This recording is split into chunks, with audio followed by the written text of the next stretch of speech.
Hi friends, ನಿಮ್ಮೆಲ್ಲರಿಗೂ Arun academy ಚಾನಲ್ಗೆ ಸ್ವಾಗತ. ಫ್ರೆಂಡ್ಸ್, ಇವತ್ತು RPF ಕಾನ್ಸ್ಟೇಬಲಿನ ಕೀ ಆನ್ಸರನ್ನು ಬಿಟ್ಟಿದ್ದಾರೆ. ನಾವು ಈ ಕೀ ಆನ್ಸರ್ ಬೇಸಸ್ ಮೇಲೆ ಯಾವ ಥರ ಕಟ್ ಆಫ್ ಇರುತ್ತೆ ಅನ್ನೋದನ್ನ ಈ ವಿಡಿಯೋದಲ್ಲಿ ಡಿಸ್ಕಷನ್ ಮಾಡೋಣ. ಹಾಗೆ ಈ ವಿಡಿಯೋದಲ್ಲಿ ಎಷ್ಟು ವೇಕೆನ್ಸಿ ಇದ್ವು, ಎಕ್ಸಾಮ್ ಲೆವೆಲ್ ಹೇಗಿತ್ತು, ಎಷ್ಟು ಜನ ಅಟೆಂಪ್ಟ್ ಮಾಡಿದರು, ಮತ್ತು ನಾರ್ಮಲೈಸೇಷನ್ ಎಷ್ಟಿರುತ್ತೆ, ಇವೆಲ್ಲದರ ಬಗ್ಗೆ ಡಿಸ್ಕಷನ್ ಮಾಡೋಣ. ವಿಡಿಯೋನ ಕೊನೆಗೂ ಸ್ಕಿಪ್ ಮಾಡಿದೆ ನೋಡಿ, ಹಾಗೆ ನಮ್ಮ ಚಾನಲ್ನ ಸಬ್ಸ್ಕ್ರೈಬ್ ಮಾಡ್ಕೊಳ್ಳಿ. ಮತ್ತು ಫ್ರೆಂಡ್ಸ್, ನಾವು RRB NTPC ಮತ್ತು ರೈಲ್ವೆ ಗ್ರೂಪ್ ಡಿ ಎಕ್ಸಾಮ್ಗಳಿಗೆ GK ಮತ್ತು GS ಕ್ಲಾಸ್ಗಳನ್ನು ಮಾಡ್ತಾ ಇದ್ದೀವಿ. ಈ ಕ್ಲಾಸ್ಗಳಲ್ಲಿ ಪ್ರೀವಿಯಸ್ ಇಯರ್ ಪೇಪರ್ಗಳಲ್ಲಿ ಯಾವ ಥರ GK ಕ್ವಶನ್ನ ಕೇಳಿದ್ರು ಆ GK ಕ್ವಶನ್ಗೆ ಎಕ್ಸ್ಪ್ಲನೇಷನ್ಗಳನ್ನು ಮಾಡ್ತಾ ಇದ್ದೀವಿ. ಸೊ ಯಾರ್ಯಾರು ಈ ವಿಡಿಯೋಗಳನ್ನು ನೋಡಿಲ್ಲ, ಲಿಂಕನ್ನು ಡಿಸ್ಕ್ರಿಪ್ಷನಲ್ಲಿ ಕೊಟ್ಟಿರ್ತೀನಿ, ಜಾಯ್ನ್ ಆಗಿ. ಹಾಗೆ ನಮ್ಮ ಟೆಲಿಗ್ರಾಮ್ ಲಿಂಕನ್ನು ಕೂಡ ಡಿಸ್ಕ್ರಿಪ್ಷನಲ್ಲಿ ಕೊಟ್ಟಿರ್ತೀನಿ, ಜಾಯ್ನ್ ಆಗಿ. ಫ್ರೆಂಡ್ಸ್, ಇವತ್ತು RRB ರವರು RPF ಕಾನ್ಸ್ಟೇಬಲ್ನ ಕೀ ಆನ್ಸರ್ನ ಬಿಟ್ಟಿದ್ದಾರೆ. ಈ ಕೀ ಆನ್ಸರ್ ಬೇಸ್ ಮೇಲೆ ನಾನು ಕಟ್ ಆಫನ್ನು ಹೇಳ್ತಾ ಇದ್ದೀನಿ. ಈ ಕಟ್ ಆಫನ್ನು ಹೇಳೋದಕ್ಕಿಂತ ಮುಂಚೆ ನಾವು ಎಷ್ಟು ವೇಕೆನ್ಸಿ ಇತ್ತು ಮತ್ತು ಎಷ್ಟು ಜನ ಎಕ್ಸಾಮನ್ನು ಬರೆದ್ರು, ಎಕ್ಸಾಮ್ ಯಾವ ಥರ ಇತ್ತು ಮತ್ತು ನಾರ್ಮಲೈಸೇಷನ್ ಎಷ್ಟಿರುತ್ತೆ, ಇವೆಲ್ಲವನ್ನು ಡಿಸ್ಕಷನ್ ಮಾಡೋಣ. ಸೊ ಮೊದಲನೇದಾಗಿ ನಾವೀಗ ವೇಕೆನ್ಸಿ ಮತ್ತು ಎಷ್ಟು ಜನ ಎಕ್ಸಾಮನ್ನು ಬರೆದ್ರು ಅದನ್ನು ಡಿಸ್ಕಷನ್ ಮಾಡೋಣ. ನೋಡಿ, ಈ ಸಲ 2024-25ರಲ್ಲಿ RRB ರವರು RPF ಕಾನ್ಸ್ಟೇಬಲ್ನ ವೇಕೆನ್ಸಿ 4208 ವೇಕೆನ್ಸಿಯನ್ನು ಬಿಟ್ಟಿದ್ದರು. ಈ 4208 ಪೋಸ್ಟ್ಗಳಿಗೆ ಒಟ್ಟು 32+ ಲಕ್ಷ ವಿದ್ಯಾರ್ಥಿಗಳು ಅಪ್ಲಿಕೇಶನನ್ನು ಹಾಕಿದರು. ನಾನು ಈ ಅಪ್ಲಿಕೇಶನ್ ಹೇಗೆ ಹೇಳ್ತಾ ಇದ್ದೀನಿ ಅಂದರೆ, RRB ಅವರು ಒಂದು ನೋಟಿಸನ್ನು ಬಿಟ್ಟಿದ್ದರು. ಆ ನೋಟಿಸಲ್ಲಿ ಹೀಗೆ ಹೇಳಿದರು, 50 ಲಕ್ಷ ಫಾರ್ಮನ್ನು ಹಾಕಲಾಗಿದೆ RPF SI ಮತ್ತು RPF ಕಾನ್ಸ್ಟೇಬಲ್ ಎರಡೂ ಸೇರಿ ಅಂತ ಹೇಳಿದರು. ಸೊ ನಾನು ಅದ್ರ ಬೇಸಿಸ್ ಮೇಲೆ 32+ ವಿದ್ಯಾರ್ಥಿಗಳು ಅಪ್ಲಿಕೇಶನನ್ನು ಹಾಕಿದರು ಅಂತ ಹೇಳ್ತಾ ಇದ್ದೀನಿ. ಈ 32 ಲಕ್ಷ ವಿದ್ಯಾರ್ಥಿಗಳಲ್ಲಿ 50% ವಿದ್ಯಾರ್ಥಿಗಳು ಮಾತ್ರ ಎಕ್ಸಾಮ್ಗೆ ಅಟೆಂಡ್ ಆಗಿದ್ದರು. ಅಂದರೆ 16 ಲಕ್ಷ ವಿದ್ಯಾರ್ಥಿಗಳು ಮಾತ್ರ ಎಕ್ಸಾಮನ್ನು ಬರೆದಿದ್ದಾರೆ. ಇದರಲ್ಲಿ ಫಿಸಿಕಲ್ಗೆ ಟೋಟಲ್ ಪೋಸ್ಟ್ ಇಂಟು 10 ಅಭ್ಯರ್ಥಿಗಳಿಗೆ ಫಿಸಿಕಲ್ಗೆ ಕರೀತಾರೆ.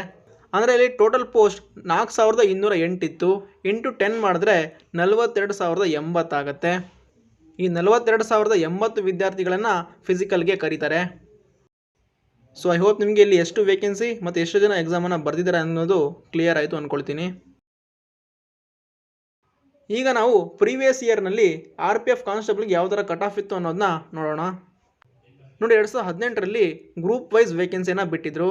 ಆ ಗ್ರೂಪ್ ವೈಸ್ ಮೇಲೆ ಕಟ್ ಆಫನ್ನು ಕೊಟ್ಟಿದ್ದಾರೆ. ಮೊದಲನೇದಾಗಿ ನಾವು ಮೇಲ್ ಕ್ಯಾಂಡಿಡೇಟ್ಗಳ ಕಟ್ ಆಫನ್ನು ನೋಡೋಣ.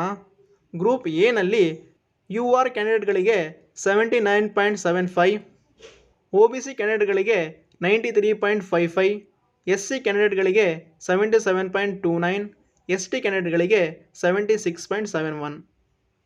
ನೆಕ್ಸ್ಟ್ ಗ್ರೂಪ್ ಬಿನಲ್ಲಿ UR ಅಭ್ಯರ್ಥಿಗಳಿಗೆ 87.15, OBC ಅಭ್ಯರ್ಥಿಗಳಿಗೆ 88.73, SC ಅಭ್ಯರ್ಥಿಗಳಿಗೆ 83.73 ಹಾಗೆ ST ಅಭ್ಯರ್ಥಿಗಳಿಗೆ 76.69.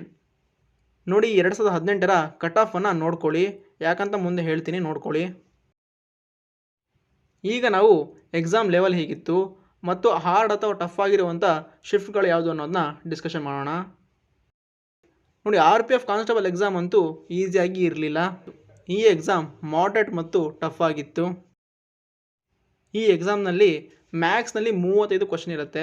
ಈ 35 ಕ್ವಶನ್ನಲ್ಲಿ 25+ ಕ್ವಶನ್ಗಳನ್ನು ನಾವು ಟಚ್ ಮಾಡುವಂಥ ಕ್ವಶನ್ಗಳನ್ನು ಕೇಳಿದರು. ಮತ್ತು ರೀಸನಿಂಗ್ನಲ್ಲಿ 35 ಕ್ವಶನ್ಗಳಲ್ಲಿ 30 ಕ್ವಶನ್ಗಳನ್ನು ಟಚ್ ಮಾಡುವಂಥ ಈಸಿ ಕ್ವಶನ್ಗಳನ್ನು ಕೇಳಿದರು. ಮತ್ತು GKಯಲ್ಲಿ 50 ಕ್ವಶನ್ಗಳಲ್ಲಿ 35 ಕ್ವಶನ್ಗಳನ್ನು ನಾವು ಮಾಡಬಹುದಾದಂಥ ಕ್ವಶನ್ಗಳನ್ನು ಕೊಟ್ಟಿದ್ದರು.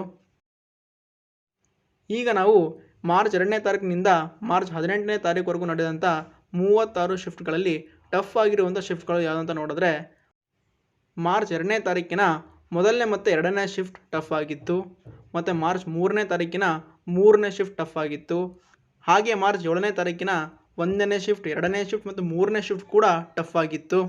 ಮತ್ತು ಮಾರ್ಚ್ 7ನೇ ತಾರೀಕಿನ ಎಲ್ಲ ಶಿಫ್ಟ್ಗಳು ಕೂಡ ಟಫ್ ಆಗಿತ್ತು.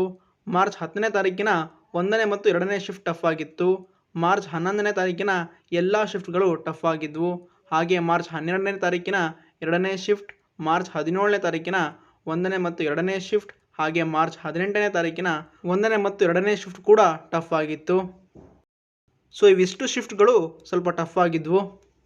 ಇದನ್ನು ನಾನು ಹೇಗೆ ಹೇಳ್ತೀನಿ ಅಂದರೆ, ನನಗೆ ಎಲ್ಲ ಶಿಫ್ಟ್ಗಳ GK ಕ್ವಶನ್ಗಳು ಸಿಕ್ಕಿದ್ವು.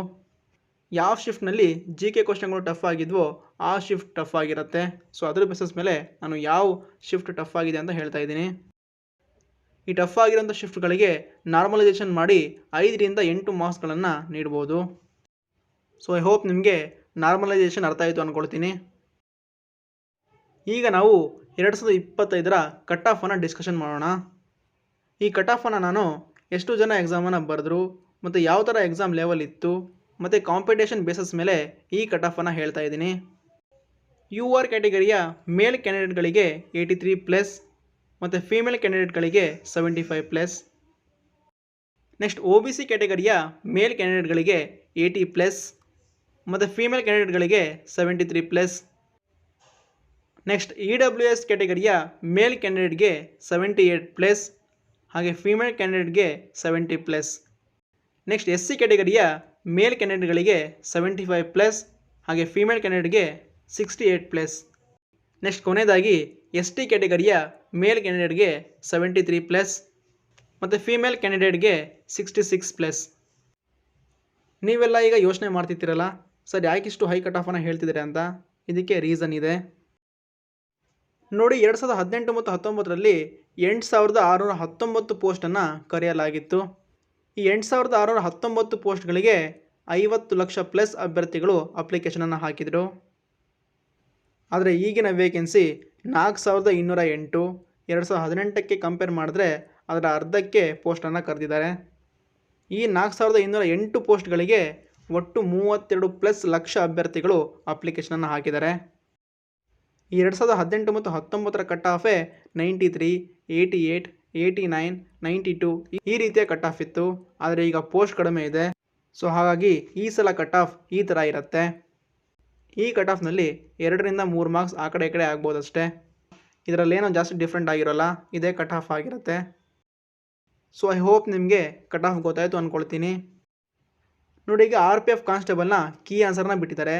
ಈ ಕೀ ಆನ್ಸರ್ ಪ್ರಕಾರ ಅತಿ ಹೆಚ್ಚು ಅಂಕ ಪಡೆದ ವಿದ್ಯಾರ್ಥಿ ಅಂಕ ಎಷ್ಟು ಅಂದರೆ 108. ನೀವು ಕೂಡ ನಿಮ್ಮ ಮಾರ್ಕ್ಸನ್ನು ನೋಡಿರ್ತೀರಾ. ನಿಮ್ಮ ಮಾರ್ಕ್ಸ್ ಎಷ್ಟು ಅನ್ನೋದನ್ನ ಕಮೆಂಟ್ ಮಾಡಿ. ಹಾಗೆ RPF ಕಾನ್ಸ್ಟೇಬಲ್ನ ರಿಸಲ್ಟ್ ಅಥವಾ ಕಟ್ ಆಫ್ ಬಂದಾಗ ನಾನು ನಿಮಗೆ ತಿಳಿಸ್ತೀನಿ. ನಮ್ಮ ಟೆಲಿಗ್ರಾಮ್ ಚಾನಲ್ಗೆ ಜಾಯ್ನ್ ಆಗಿ, ಲಿಂಕನ್ನು ಡಿಸ್ಕ್ರಿಪ್ಷನಲ್ಲಿ ಕೊಟ್ಟಿದ್ದೀನಿ, ಜಾಯ್ನ್ ಆಗಿ. ಹಾಗೆ ಈ ವಿಡಿಯೋ ನಿಮಗೆ ಇಷ್ಟ ಆಗಿದರೆ ಲೈಕ್, ಶೇರ್, ಸಬ್ಸ್ಕ್ರೈಬ್ ಮಾಡಿ. Thank you.